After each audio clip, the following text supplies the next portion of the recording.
Hey everybody, it's me, Undead Viking. I'm here to review a game for you. Back when I got into the whole playing board games thing, you know, like if you watch some of my blogs and stuff, or like watch my Arkham Horror review from a while back, I didn't really play a lot of board games. I played a lot of role-playing games to start with, and I played a few board games on the side, but then I started playing board games. And really strongly right around when my daughter was born, about, geez, like 7 years ago now.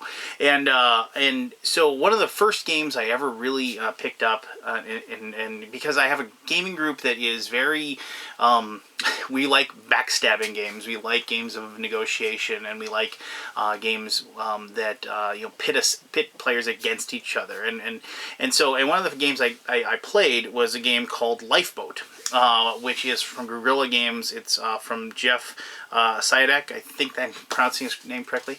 Anyway, the whole premise of that game was that basically a ship sinks, and you end up with this kind of eclectic group of people that are still alive on this lifeboat. And as time creeps forward and they're looking and waiting to be rescued, everybody on the boat, like they either hate or they love somebody, and they want to kill somebody, and they want to live, and you hoard food and all these other things. And it's a very delicious, wonderful storytelling game of betrayal and revenge and out and out you know, fighting. And it was a lot of fun, and we enjoyed it a great deal. And so seemingly, like, out of nowhere, I got contacted by the designer that he had made a sequel to the game, and he called it Desert Island. And what this does is it takes the exact same people that were in the lifeboat, and the idea is they've made it to a desert island, and now they are trying to survive on said island. They still love somebody, they still hate somebody, they still want to kill off their enemies, they want to, like, you know, save themselves, that sort of thing. And at the same time, they're trying to, like, you know, signal a passing ship, and so the ships can come and take them off the island and save them.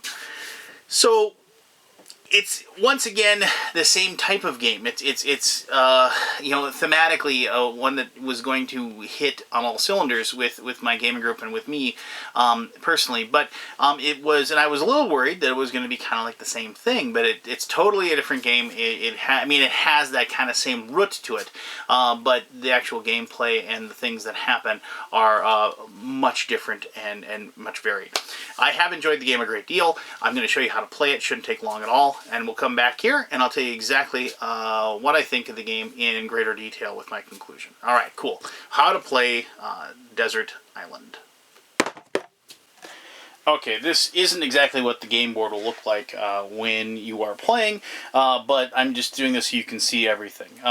You have the 6 different locations, 1, 2, 3, 4, 5, 6. You'll notice that there's like, some errors that were corrected in this version of the game. This is a prototype. And each one of these locations, obviously, it goes ascending.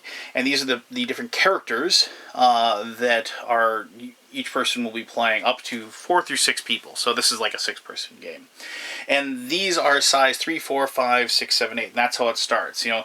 So the first mate is in the cave, and the kid is down there on the beach. Now, those cards are exactly the same as these cards. However, these cards are cards that say location on the back of them.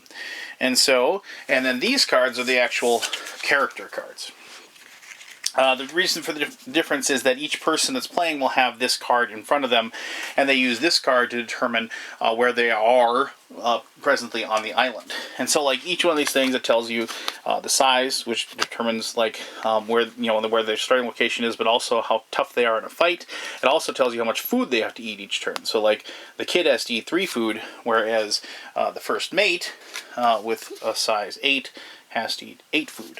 The survival value, so if they survive and somebody was supposed to save this person, I'll explain that in just a second, it's worth 9 points at the end of the game. And then a special rule, so during each of your turns, you may take 1 food from each of your closest neighbors if they have any. So if you, like, this one doesn't work real well for the kid, but, you know, because he's going at 1 person close, but if they're in the middle, they take from either person. So each person's got one of those little abilities or whatever. And so each person will get one of that, and they'll also get a card from the love and the hate deck. You know, this one's love, this one's hate, you know, whatever. So this one, if the love card, you know, so you love the kid, yeah, if they survive, you get 9 points. Whereas if you hate the kid, you get 3 points if they die.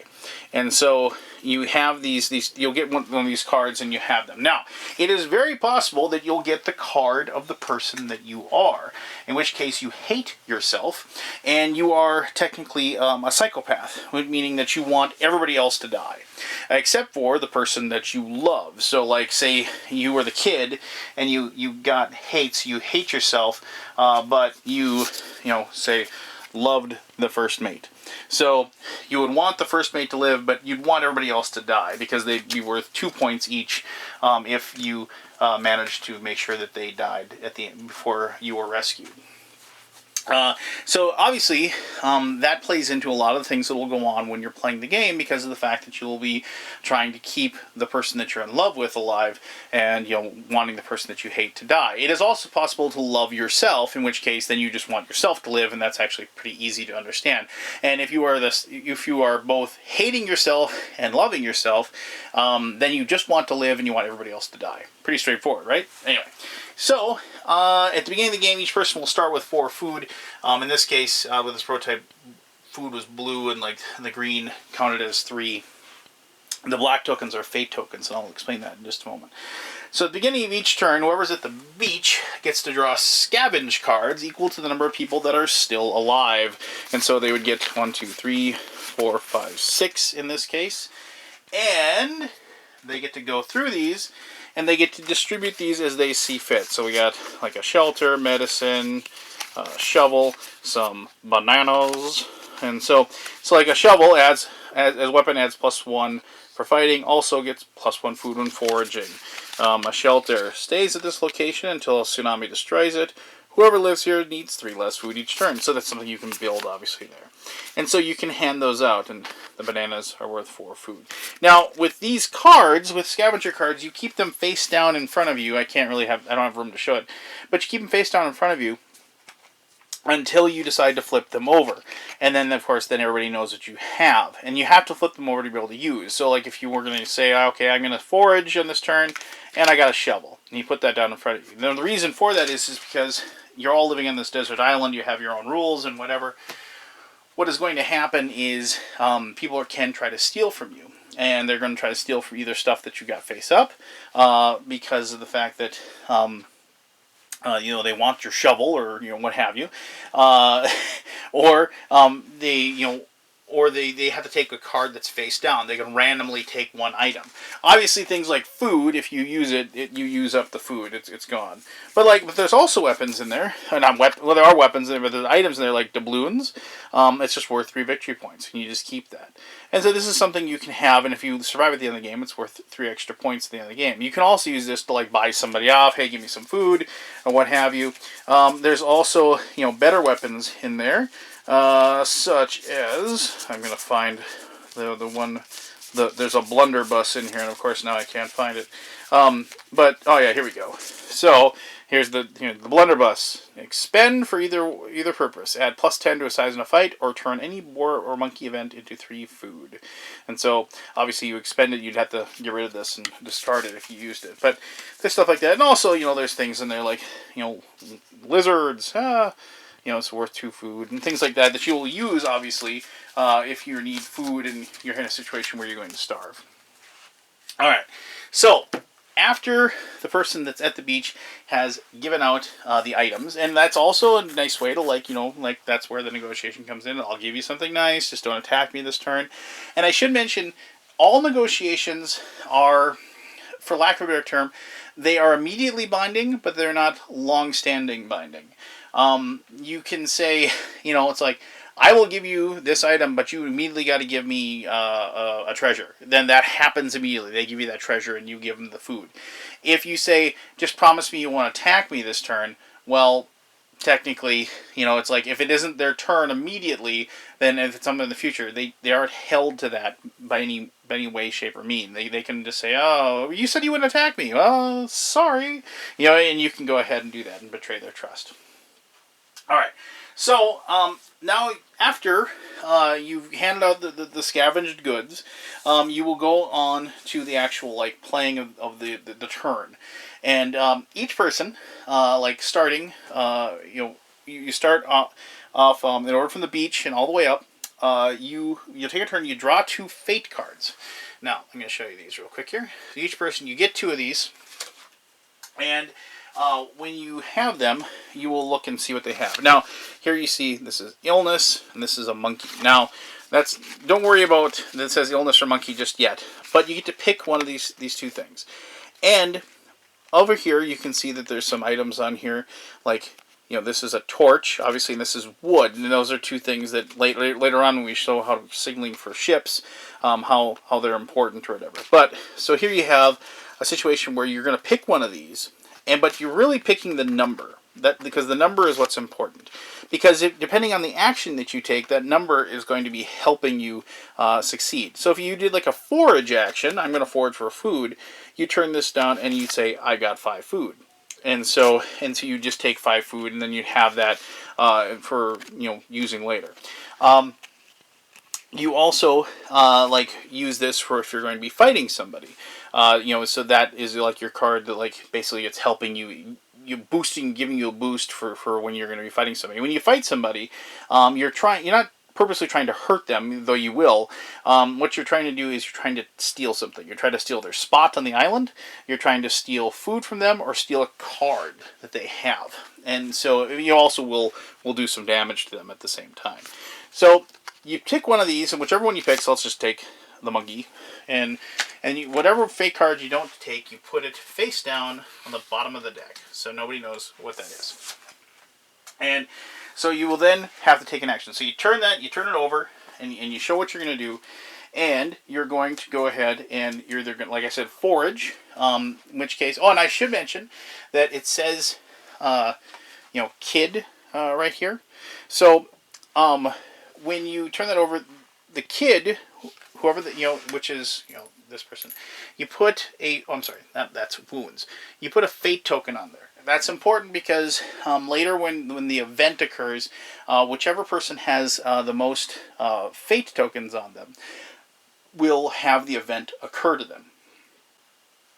The number that is on here as well, that 5, also will tell you what location gets a fate token as well. So you're going to put a 5 on the hill, and that gets a fate token as well. And that will actually, the spot that has the most fate tokens on it when you do the event will be where the event takes place, which can be very important for a lot of different things. Like a tsunami will affect everything up until the spot that it affects. So if like a tsunami, like the swamp had the most fate tokens, the tsunami would go up to here and go back, but the other characters that are further up and inshore would not be affected by those situations.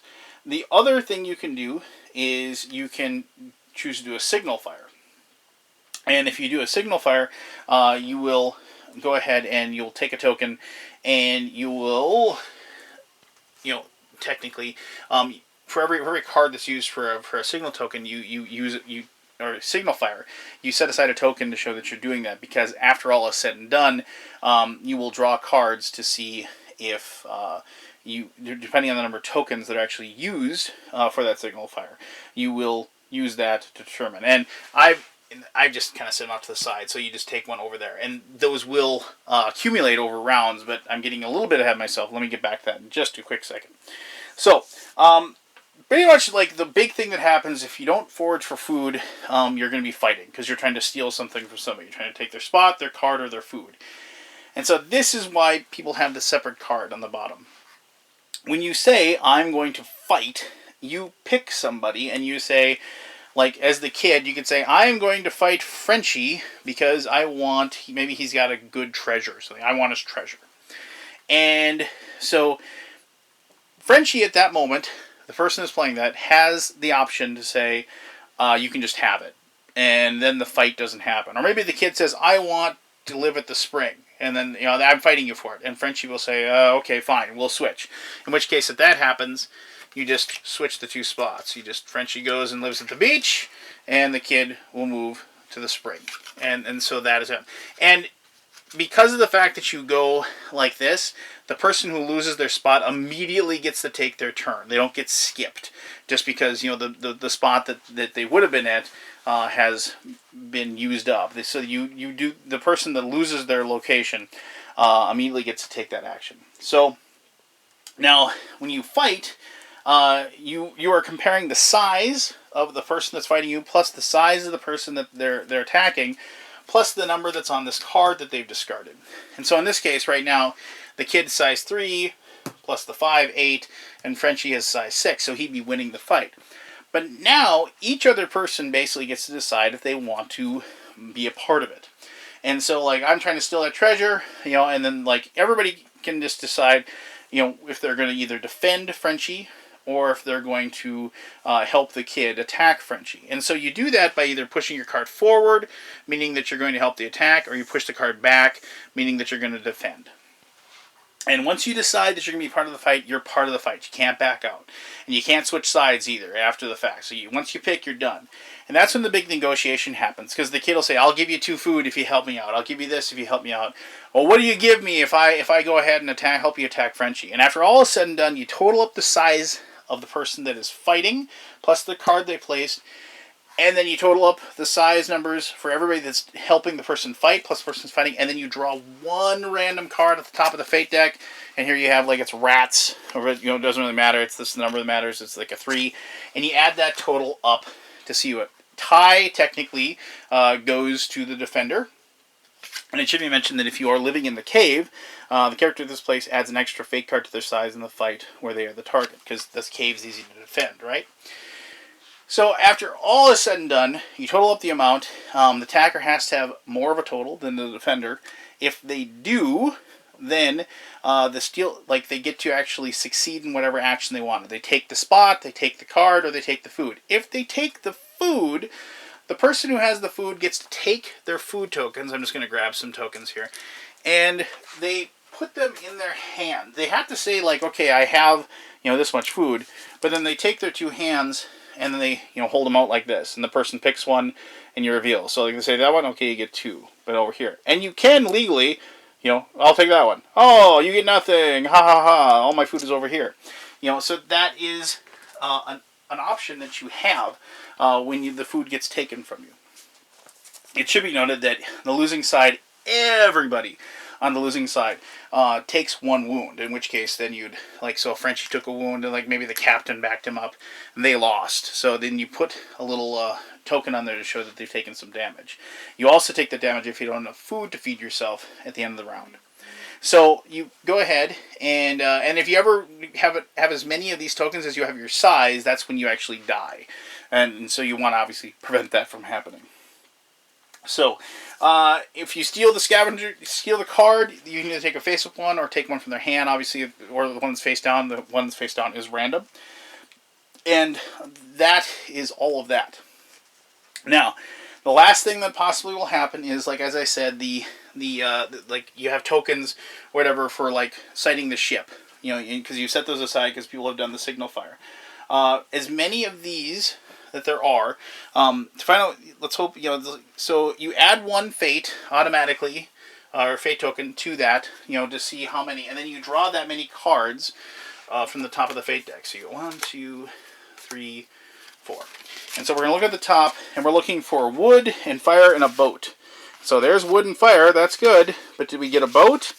No, we didn't get a boat. So that's actually kind of bad, because of the fact that you drove this for, we've burned up the stuff that we're going to use for the signal fire. And so we go ahead and we put that over there, and then we're going to have to start all fresh. And then, you know, so we'll put these back at the bottom. Now, I'll just show you what a boat looks like, just so, you know, so there you go. So if you've gotten a wood, a fire, and a boat, looks like that, then you take one of these tokens, these little seagull tokens that I have, and you put that up here to mark that you had a successful boat sighting. Once you get 3, the next time you see a boat, then somebody will come to the island and they'll save you, and then that's when you'll figure out who won the game, depending on if you saved the person you loved, if you killed the person you hated, plus any treasure you have, and so on and so forth. So if you don't get saved, finally you will do the fate. And what happens with Fate, I'm just going to draw some randomly here. So 3, 4, 5, 6. And I don't have all the Fate tokens out, so it won't be representative technically, completely, for what happens. But you take every Fate token that was played, you see what we have here. So we have a boar, a monkey, and a tsunami.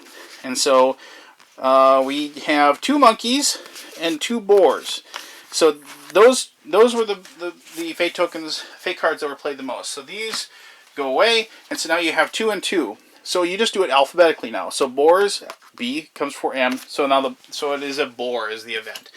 And so with the boar, what happens is whatever spot has the most Fate tokens is the spot that's affected, and whoever is in that spot would take 2 damage. So in this case, even though there would be more Fate tokens out here because people would have placed them, the boar attacks, unless the captain has like the Blunderbuss or something to kill the boar, or there's a snare that you can have as well that allows you to go ahead and here, like, you can expend a snare card, and then once you do that, then you would save yourself from the damage. But in this case, the captain didn't, so he takes 2 more points of damage, unfortunately, and then we go on to the next round. And so you'd start up, you remove all the Fate tokens off all the spots, so you start fresh with everything, and then you begin the next round.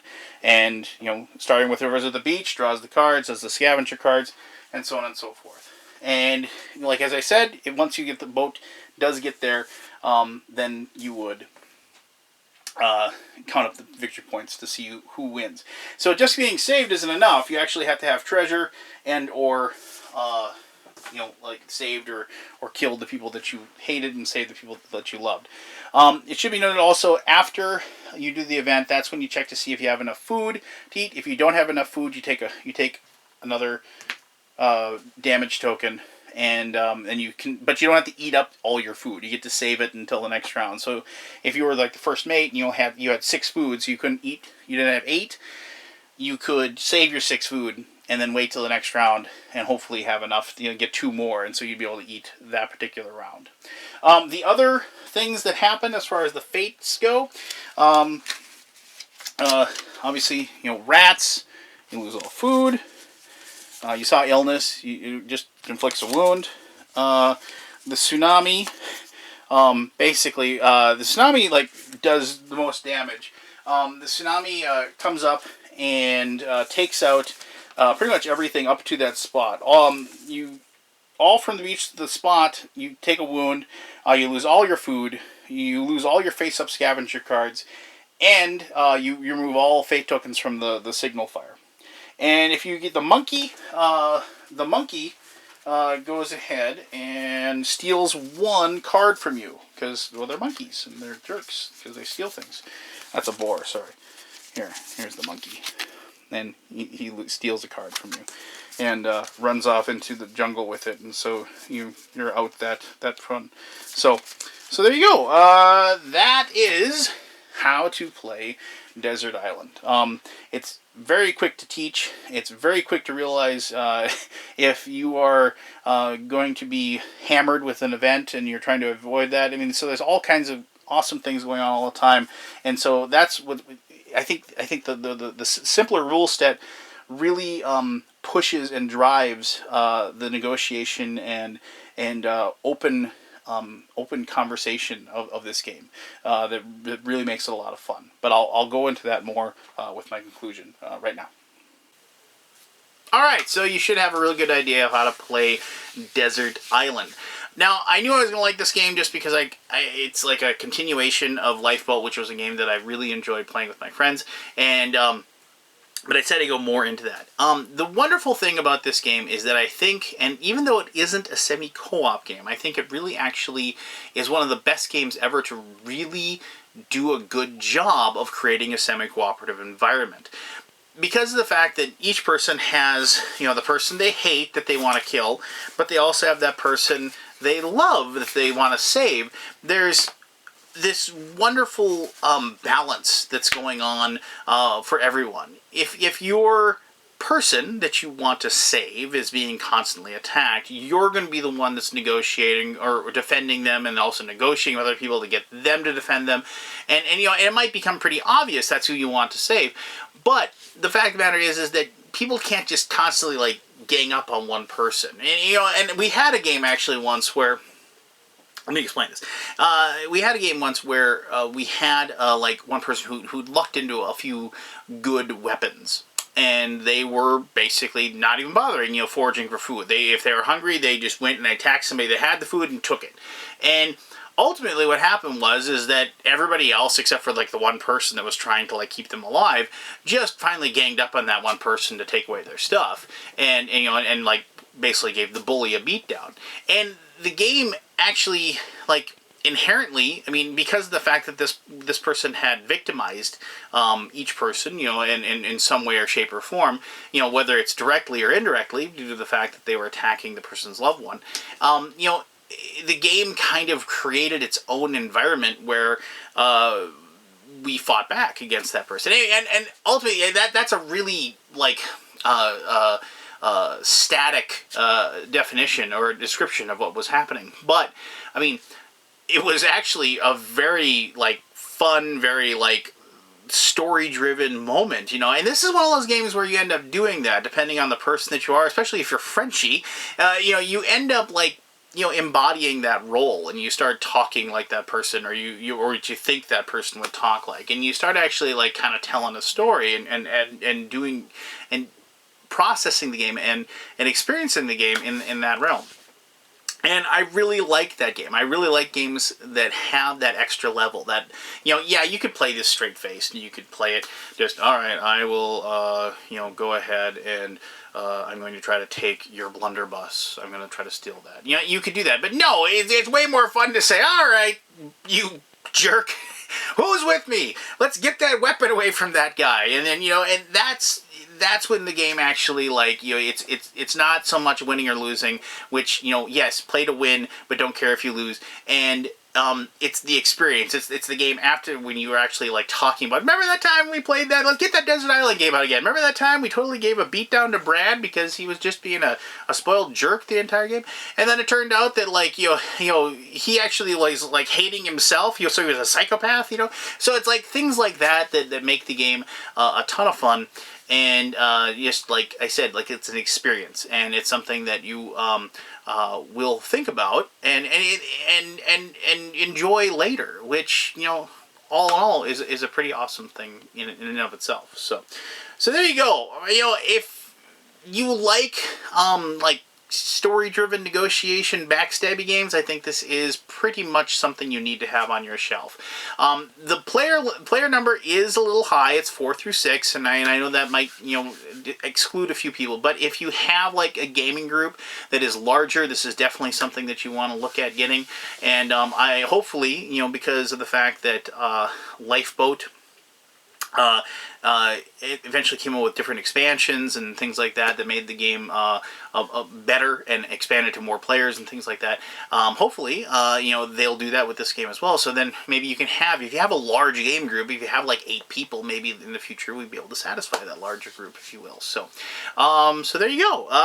If you have any questions about Desert Island, by all means, ask away. I'd love to answer those to the best of my ability at that time.